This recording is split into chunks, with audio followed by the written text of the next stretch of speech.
로마서를 쭉 보다가 로마서가 많이 힘들죠. 그래서 여러분들이 너무 힘들어 하실 것 같아서 잠깐 이렇게 다른 성경도 보다가 이제 로마서로 다시 돌아가도록 그렇게 하겠습니다. 오늘은 제가 전에부터 요한복음을 이렇게 강의를 하고 싶었는데 그 기회가 안 닿아서 잘 안 됐었거든요. 오늘 요한복음을 살펴보도록 하겠습니다. 이 요한복음의 두 번째 장에 지금 우리가 2장을 읽은 거거든요. 이 두 번째 장에 기적이 등장을 합니다. 첫 번째 기적이라고 성경에 기록되어 있어요. 예수님께서 많은 기적을 행하셨는데 그 중에서 첫 번째로 이거를 이제 기록을 해 놓으셨어요. 그런데 지금 이거를 기록한 사람이 누구냐면 요한이에요. 요한이 이거를 언제 기록하냐면 나이가 많이 들어서 그 제자들 중에 제일 젊은 사람이 요한이거든요. 요한이 가장 오래까지 살아요. 다 순교하고 뭐 그랬거든요. 그런데 요한이 오래까지 살아남으면서 이거를 말년에 나이가 들어서 기록을 했단 말이에요. 그러니까 그 위기의식이 좀 있었던 거죠. 많은 사람들이, 제자들이 이제 다 죽어버렸잖아요. 그러니까 아무도 살아남은 사람이 없으니까, 야, 그러면 이 복음을 어떻게 해야지?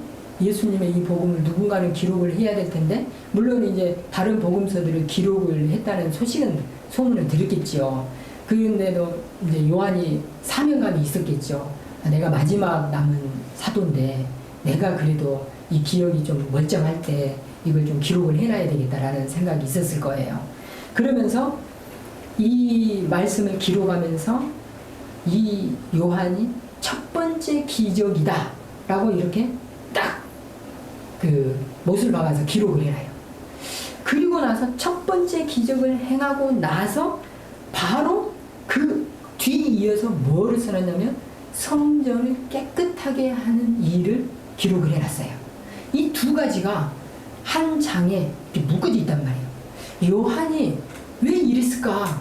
이거를 좀 우리가 생각을 해볼 필요가 있어요. 이 앞부분에는, 이 1장에는 예수님이 누구신가 이런 부분이 이렇게 쫙 나와요. 그리고 세례 요한이 또 나와요. 이 성경을 기록한 제자 요한 말고 세례를 준 요한이 있어요. 목 잘라서 죽인 요한. 그 요한이 등장해요. 1장에. 그러면서 예수님은 이런 분이시고 또 세례는 이렇게 받으셨고 뭐 이런 일들이 쫙 기록되어 있어요. 그러다가 2장이 나오거든요. 2장에 이제 대해서 한번 들어가 보도록 하겠습니다. 예수님께서 이제 이 가나에 가셔서 그 결혼식에 가가지고 기적을 일으키셨는데, 그 결혼식이 이 동네 잔치예요. 그리고 이제 많은 사람들이 초청되는 자리예요. 그리고 하루만 하는 것도 아니고 며칠을 하는 거예요. 그런데 포도주가 많이 필요해요. 근데 이 집이 얼마나 많은 사람을 초청을 했냐면 1절에 봐봐요. 뭐라고 되어 있냐면은 3일째 되던 날에 갈릴리에 있는 가나라는 마을에서 결혼식이 열렸습니다. 근데 결혼식이 열렸는데 무슨 일이 있냐면 예수님의 어머니도 초청을 받았어요. 그런데 거기서 끝난 게 아니에요. 예수님과 그의 제자들도 결혼식에 초대를 받았어요. 예수님이 지금 이 당시에 제자들을 12명을 다 모았는지 뭐 몇 명만 모았는지까지는 몰라요. 아직은. 그런데 어쨌든지 간에 작은 숫자가 아니에요. 꽤 많은 숫자가 모였을 거라고 우리는 추측할 수 있어요. 그런데 우리가 또 어디서 그런 추측을 할 수 있냐면 6절에 보면은 물 항아리가 6개가 있어요. 그것도 돌로 만든 게. 이게요, 물 두세 동이를 담을 수량의 물이에요. 그런데 이걸 어디서 쓰는 거냐면 정결례식에 쓰는 거예요. 우리가 마시고 샤워하고 이렇게 조리를 하고 설거지하고 하는 물이 아니에요. 정결례식에 쓰는데 돌 항아리가 6개가 있어요. 물을 조금만 쓴다는 거예요. 쉽게 말하면 물을 조금만 쓰는 용도인데도 불구하고 6개가 있어요. 이걸 리터로 환산하면은 75리터에서 115리터 정도로 지금 우리나라 도량형으로 바꾸면, 그러면은 75리터면요 얼마나 많잖아요. 그래서 이제 뭐 한 말 다 기준이 있잖아요. 그렇게 생각해 보세요. 정결례식은 손 발을 씻는 건데, 손 발을 씻을 때 물이 많이 필요하잖아요. 이 동네 사람들은 거의 좀 묻히고 좀 이렇게 흘려보내는 수준에. 그러니까 사람들이, 이 집이 얼마나 많은 사람들을 한꺼번에 수용할 수 있는 집인지 이게 알 수 있어요. 그런데 결혼식이 이미 시작됐잖아요. 결혼식이 이미 시작됐으니까 정결 예식을 다 마쳐야 그 안에 예식에 참여할 수 있거든요. 이미 손발을 씻은 사람들이에요. 그러니까 그 물을 다 썼어요. 이제 물을, 정결 예식에 쓰는 물을 이제 다시 채우지 않으면 물이 없어요. 그런데 이런 대규모 사람들이 모인 자리에, 그러니까 대규모로 모이려면은 집이 커야지요. 집이 크고 많은 사람을 초청하려면 부잣집이었죠. 동네 유지죠. 굉장한 유지예요. 그때 유지인데 이 사람이 결혼식을 베푼 거란 말이죠. 결혼식을 베풀어서 이제 사람들을 이제 이렇게 하는데, 문제는 예수님께서 첫 번째 기적을 왜 결혼식에서 했냐라는 거죠.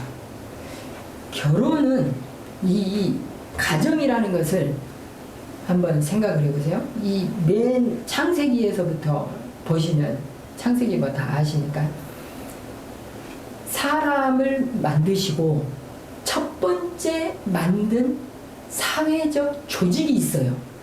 그게 가정이에요. 하나님께서 그 가정을 처음으로 만드신 거예요. 그래서 그것이 무엇의 출발이냐면 생명의 출발이에요. 결혼을 해서 가정을 이루면 생명이 태어나요. 거기서 생명이 태어나야 이 땅에 사람들이 있는 거예요. 사람들이 이렇게 번성하고 이렇게 하는 게 첫 번째가 가정이에요. 결혼식이에요. 이 생명의 시작인 이 아름다운 일에 예수님께서 그 가정을 복주신 거예요. 그 가정이 포도주가 없다고 생각해봐요. 우리로 치면은 잔치집인데 음식이 싹 떨어졌어요. 음식이 다 떨어져 버려서 대접할 게 없는 거예요.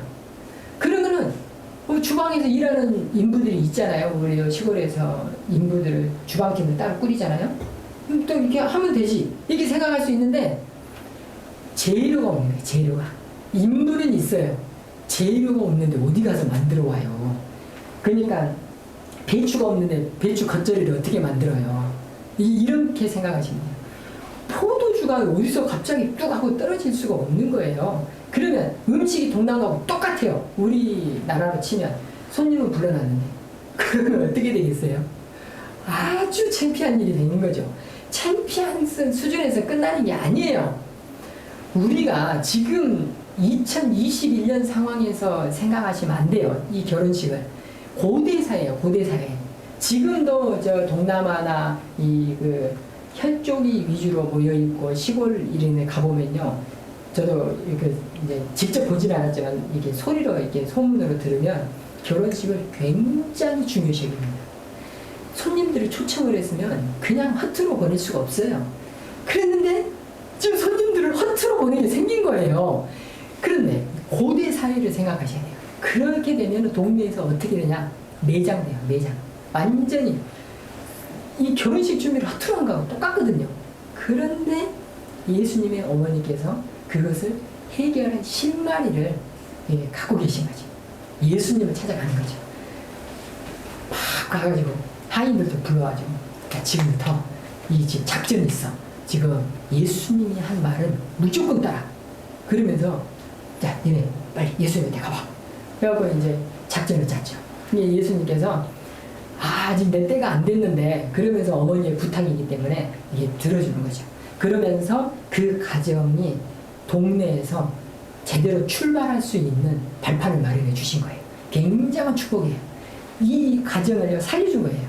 그러면서 예수님께서 그냥 단순히 그 가정을 이뻐서 살려준 그런 개념이라기보다는 요한이 이 기적이 첫 번째 표적이다라고 11절에 이렇게 딱 못 박아서 써놨다는 의도는 뭐냐면 가정을 중요시 여긴다는 그 표현이에요. 지금 요한이 쓸데없이 여기다가 그런 구절을 11절에 그걸 굳이 쓸 필요가 없어요. 예수님께서 한 표적이 한두 개예요.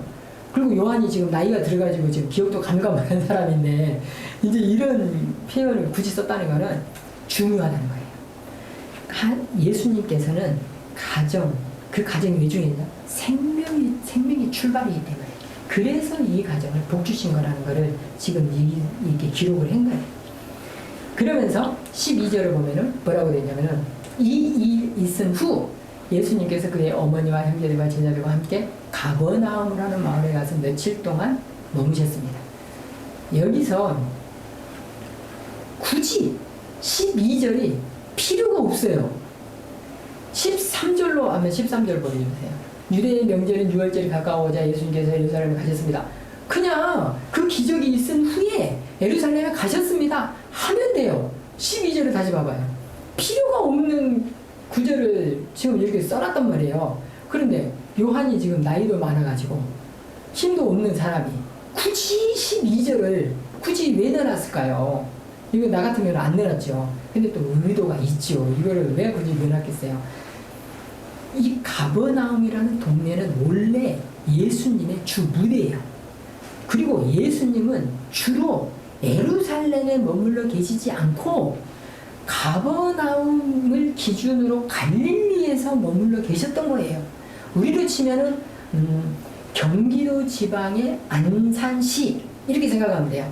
갈릴리가 경기도, 가버나움이 뭐 안산시 뭐 이렇게 뭐 생각하시면 되겠어요. 경기 지방의 안산시에서 머물러 계시는데 며칠 안 계시다는 거예요.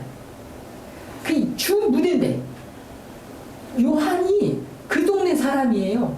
그 동네에 서서 오래 살았고 예수님께서는 아예 그곳에서 주 무대를 본거지를 잡고 활동을 많이 하셨어요. 그런데 오래 머물지 않고 며칠만 머물렀다는 거예요.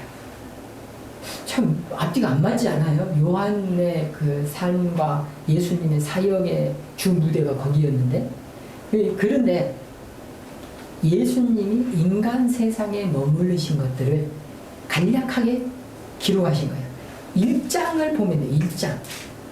1장에 여기 1장에 장이 바뀐 거예요. 장이 1장에 보면은 뭐가 있냐면은 태초에 말씀이 계시니라 이 말씀이 하나님과 계셨으니 그 말씀은 곧 하나님이시라. 예수님은 이 땅에 잠시 머물렀어요. 잠시. 오래 머물러 계신 게 아니에요. 잠시 머물렀던 거예요. 그래서 가버나움도 그런 개념이에요.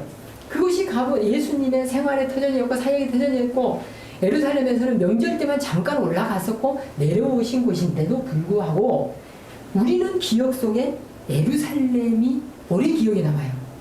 주로 굉장히 중요했던 일들은 다 예루살렘에서 일어난 것처럼 우리가 이제 이 성경 기자들이 그렇게 기록을 해놨기 때문에 가버나움이나 갈릴리 사역에 대해서 많이 기록을 안 해놨기 때문에 우리 머릿속에는 예수님은 예루살렘에 오래 머물러셨나 보구나. 안 그래요. 갈릴리에서 훨씬 많은 시간을 보내셨고요. 예수님의 평생은 갈릴리 지방에서 보내셨어요. 그럼에도 불구하고 오래 머물리지 않았다고 하셔요. 자, 넘어가겠습니다. 그리고 이제 13절부터는 뭐가 있냐면은 예루살렘에 올라가셔서 성전들 안에 있는 여러 가지 것들을 소 파는 사람들, 양 비둘기 파는 사람들, 이런 사람들을 또 하나 내려봐요. 끈을 만들어갖고 채찍을 만들어갖고 막 다 쫓아버리고 뭐 이렇게 된 거죠. 근데 이거 생각해보세요. 여러분이 장사하는 사람이라고 쳐봐요. 그러면 짐승이 있는데 세 장에다 비둘기를 다 가다놨는데 비둘기 다 열어가지고 날려봐요. 재산이에요, 재산. 그 재산들을 지금 다 이렇게 해버리신 거예요. 돈도 다 엎어버리고. 그 환전을 하는 사람들인데, 그 다 장사꾼들인데, 그게 다 돈이거든요. 먹고 사는 생계수단인데, 그걸 다 이렇게 흐트러버리고. 난리가 난 거죠. 근데 이럴 수 있었던 거는 예수님께서 이 당시에 랍비로 칭송을 받던 분이셨거든요. 그냥 어느 날 갑자기 뿅 하고 나타나신 분이 아니라 랍비요. 이게 3장에 가면은 나와 있는데 3장에 바리새인 중에 니고디모라는 사람이 등장해요. 이 다음 장에. 그 사람은 유대의 지도자예요. 지도자인데 사내들인 공회원인데 우리로 치면 뭐 국회의원보다 더 높다고 해야 될까? 이런 사람이에요. 그런 사람이 예수님한테 와서 뭐라고 하는지 아세요? 랍비요. 랍비는 선생님이라는 뜻이거든요. 그냥 선생님 수준이 아니에요. 이 랍비라는 말은요, 율법을 해석해주는 굉장히 중요한 사람이거든요. 아무튼 우리로 생각하면 그냥 단순히 학교 선생님, 교수님 이런 급이 아니에요. 굉장한 그 높은 사람이라는 거죠. 근데 유대 지도자가 랍비라고 할 정도예요. 그러니 예수님이 어떤 행동을 성전에서 막 이렇게 막 난리 깽판을 치고 막 이렇게 해도 뭐 사람들이 그렇게 저분은 랍비니까 그래. 그리고 또 시민들도 공감대가 형성돼 있었고요. 저 나쁜 놈들 저거 돈 다 벌어먹고 저거 제사를 막 엉망으로 만들고 이런 공감대가 또 형성돼 있었고요. 그러니까 예수님이 이런 일을 행동을 할 수 있었던 거죠. 근데 딴 사람이 했어봐요. 죽는 거죠. 그냥 지도자도 모르게 사라지는 거예요. 그런데 예수님께서 이 일을 왜 하셨냐면은 제사 제도를 없애려고 이 일을 했을까요? 아니에요. 제사 정신이 망가졌기 때문이에요. 예수님은 율법을 없애버리려고 오신 분이 아니고, 우리가 계속 로마서를 봤는데 율법은 하나님이 주신 말씀이에요. 그러니까 예수님은 그 말씀을 지키시려고 노력을 하셨지 그것을 뭐 없애려고 하신 적은 한 번도 없어요. 그래서 이 제사가 하나님의 율법대로 멋지게 드려졌으면은 뭐라고 안 했을 거예요. 그런데 세상에는 난장판이 돼 있거든요. 하나님의 제사가. 그러니까 예수님께서 막 여기 그 말씀드려 보면은 17절에 보면은 주님의 집에 대한 나의 열심이 불처럼 나를 삼켜버렸다. 너무 의로운 분노가 막 일어나가지고 막 이렇게 된 거죠. 그런 의로운 분노를 예수님께서 이렇게 터뜨리신 거예요. 그거는 제사를 똑바로 지내라. 이 나쁜 이 사두개인들아. 이 사두개인들은 그 사독 계열의 제사장들인데 이제 그 솔로몬 시절에 이 두 제사장 지파가 이렇게 충돌을 일으켰어요. 솔로몬을 지지하는 세력하고 아도니 누군가를 이렇게 이제 지지하는 세력이 왕자들이 있었어요. 그 두 왕자를 하는데 사독이 솔로몬을 지지하는 사람이었던 거예요. 그 제사장이. 그래가지고 그 사람이 이쪽을 다 먹어버렸죠. 다 죽였어요. 그래가지고 사독 계열의 후손들이 사두개인이 된 거예요. 이게 쉽게 말하면 제사장 계열이에요. 제사장 집단. 바리새인들은 랍비, 이쪽 율법을 해석하는 집단. 근데 이 제사장 이 집단들이 자기들 이득만 챙기면서 제사들을 똑바로 안 지는 거예요. 다 알고 있었어요. 다. 예수님만 알고 있는 게 아니라 동네 사람 다 알고 거기 있는 사람 다 아는 거예요. 그럼 거기서 물건 파는 상인들은 이게 뭐 서로 거래하는 뭐 이게 왔다 갔다 하는 관계죠. 커미션 먹고 뭐 이렇게 뒷돈 먹고 그런 관계죠. 예수님께서 그 제사장 사독에 가졌던 그 제사의 정신을 이들이 망가뜨렸기 때문에 그거는 거룩하게 하려는 그런 작업이었던 거죠. 그러면은 이제 첫 번째 등장한 기적, 그거는 예수님이 그 결혼식을 복주신 것, 생명의 시작인 그 집을 복주신 것. 두 번째는 제사를 똑바로 세우시려는 그 일. 이게 굉장히 중요해요. 개인적으로는 가정을 중요시 여겨야 되고 또 우리 전체적으로는 예배를 중요시 여겨야 되고 우리로 이제 돌아와서 이제 보면은 우리가 이렇게 쉽지가 않아요. 우리도 코로나 시절을 살아가고 있는 사람들로서 예배당에 가면은 가던 시절에는 그래도 예배가 더 잘 드려졌어요. 근데 돌이켜보면 우리가 지난 1년 반, 2년을 돌이켜보면 한번 생각해 보세요. 예배당 갈 때보다 오히려 집에 있을 때 더 예배가 안 드려져요. 우리가 이렇게 이제 더 편하게 예배를 드리잖아요. 지금은 TV로, 핸드폰으로, 컴퓨터로 이렇게 편하게 예배를 드림에도 불구하고 예배당에 갈 때보다 더 잘 안 돼요. 뭐 저야 뭐 똑같죠. 뭐 저는 똑같지만은 성도님들 입장에서 보면은 더 안 돼요. 실은 이게 참 안 되는 게 참 희한하죠. 그런데 이게 예수님께서 이 두 가지 가정과 예배의 이 두 가지를 굉장히 중요시 여겼고 그것을 사도 요한을 통해서 기록하게 하셨고 성령의 감동으로 그 기록된 것들을 우리 후대의 그리스도인들은 이것을 읽고 깨우쳐야 되겠고 이런 것들이 있는 거죠. 그러면 우리는 이것을 어떻게 해야 될 것인가? 코로나 시절에 어렵더라도 예배가 회복돼야 되고 예배의 그 정신이 하나님 앞에 이렇게 잘 드려져야 되고 근데 이게 쉽지 않죠.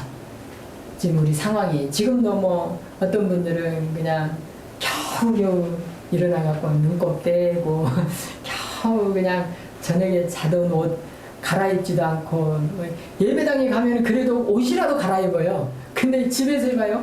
옷도 안 갈아입어요. 저녁에 입던 옷 그대로 와가지고 막 눈곱이나 겨우 떼가지고 이렇게 하고 그게 우리의 삶이에요. 이게 잘 안 돼요. 이 당시의 사람들 사두개인들 뭐 욕하고 장사하는 사람들 욕하고 하는데 실은 돌이켜보면 우리가 그래요. 우리가 잘 안 돼요. 남 뭐 멀리 갈 것도 없어요. 내 자신을 보면 그래요. 또 가정도 하나님께서 제일 소중히 여기시고 인간의 첫 번째 조직이시고 그걸 처음 만드시고 또 사회의 출발이 가정이니까 가정을 굉장히 중요시 여기는 게 하나님께서 여기시는 게 가정인데 또 우리가 또 가정이 잘 안 돼요. 가정에 우리가 이제 예를 들면은 우리가 에너지가 100이 있으면 가정에다가 최소 50 이상을 가정에다가 쏟아야 돼요. 가정이 기본이에요.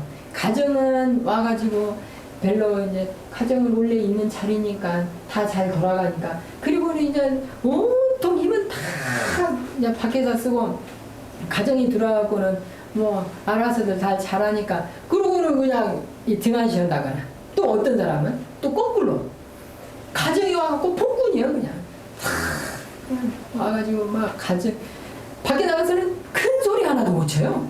그러고는 집에 와가지고는 밖에 나가서 다 깍듯하고 집에 와갖고 이제 야 이것도 안 되고 옛날에는 뭘 옛날에는 뭐 제딸이 뭐 이런 시절이 있었어요. 우리 참 진짜 그런 세월을 살았었어요. 옛날에 그렇게 이 가정을 이렇게 좀 등한시한다거나 혹은 뭐 딱 믿어버리고 이제 뭐 우리 가족들은 다 잘하니까 맡겨버리고 뭐 이렇게 한다거나 그런 게 아니죠.